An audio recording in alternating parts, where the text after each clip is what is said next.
สบายดีสบายดีพี่น้องมือนี่อากาศดีเด้อข่อยก็เลยสิมา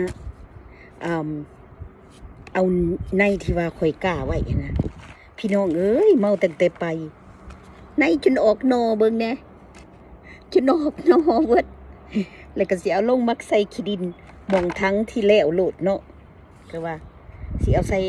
ตัวที่มันบ่ทันออกนี่นะก็สิใส่ทั้งนี่น้อยไว้ก่อน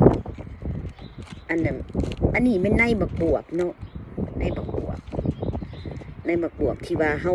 สิปลูกนั่นแหละออกนอเลยพี่น้องออกนออยู่ในทงยางที่ว่าข่อยกล้าเลยข่อยกล้าเห็นบ่ออกนอแหละข่อยมักไว้ใส่อันเจี่ยนั่นเสร็จมือแล้วก็นั่นเอาน้ำพุ่มแล้วก็ใส่ทงยางหั่นนะเห็นบ่พี่น้อง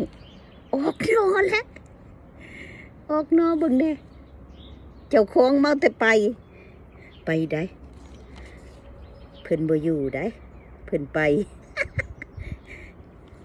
ก็เลยว่าโอ้ยมื้อนี้อากาศดีก็เลยสิมาเอาซุ่มนี่เนาะเฮาก็มาใส่แบบสี่แหละใส่ขี้ดินแล้วก็ใส่นี่แล้วก็เอาน้ำพ่มจักหน่อยและในการที่ว่าเฮาเอาน้ำพ่มนี่นะสุดท้ายมาเฮาก็เอาเจี่ยอันเสพมือมาปกอยู่คือเก่าเด้อพี่น้องเจี่ยตัวเก่าก็บ่เป็นหยังดอกเอามาปกบัดนี้เอาอัน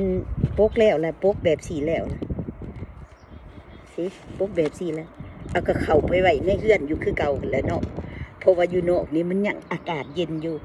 มื้อนี้มีแต่ว่ามายืนอันเอาขี้ดินใส่แล้วก็เอาต้นไม้ออกมาตากอากาศน้อยนึงได้แสงแดดแล้วมือแรงมากก็ขนเข้าไปอีกข่อยมักเด้ข่อยมักเฮ็ดฉะนั้นเลยว่ามาเด้อพี่น้องมาปลูกผักน้ำกันกับข่อยบ้านข่อยนี่นะ